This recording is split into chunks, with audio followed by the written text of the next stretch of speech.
नमस्कार मित्रांनो, आज आपण जाणून घेणार आहोत गुढीपाडव्याची सुंदर आणि पौराणिक गोष्ट।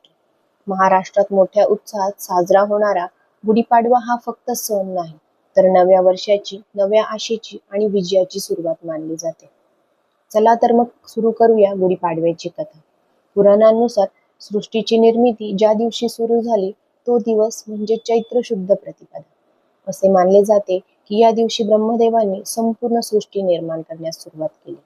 आकाश, पृथ्वी, देव, मनुष्य, प्राणी, काळ आणि दिशा यांची निर्मिती याच दिवशी झाली।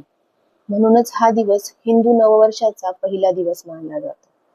पण गुढीपाडव्याशी जोडलेली आणखी एक प्रसिद्ध कथा आहे, ती म्हणजे प्रभू श्रीरामांची। रामायणात सांगितल्याप्रमाणे प्रभू श्रीरामांनी रावणाचा पराभव करून अयोध्येत परत येताना लोकांनी आनंदाने घराघरांवर विजयध्वज उभारले। लोकांना इतका आनंद झाला की त्यांनी रस्त्यावर फुलांची उधळण केली आणि ध्वज उभारून श्रीरामांचे स्वागत केले। हा विजयध्वज पुढे गुढी म्हणून ओळखला जाऊ लागला। म्हणून गुढी म्हणजे विजय, आनंद आणि चांगल्याचा वाईटावर झालेला पराभव याचे प्रतीक मानले जाते। इतिहासात आणखी एक कथा सांगितली जाते, ती म्हणजे राजा शालिवाहन यांची। असे सांगितले जाते की शालिवाहन राजा वर शत्रूंनी आक्रमण केले होते।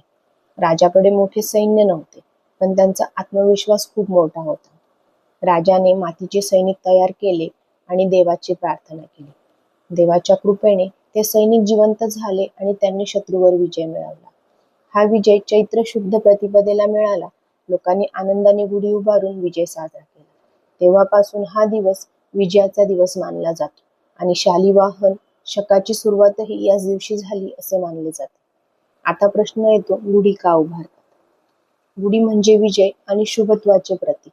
बांबूची काठी, त्यावर रेशमी कापड, कडुलिंबाची पाने, साखरेच्या गाठी, फुलांचा हार आणि वरती तांब्या ठेवून उभारली जाते।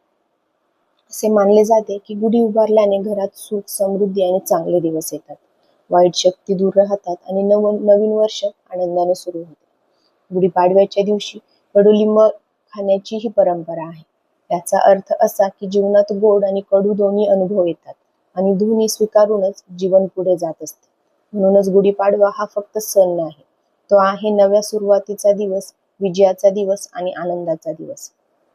तुम्हा सर्वांना गुढीपाडव्याच्या हार्दिक शुभेच्छा। व्हिडिओ आवडला असेल तर लाईक करा, शेअर करा आणि चॅनलला सबस्क्राईब करायला विसरू नका।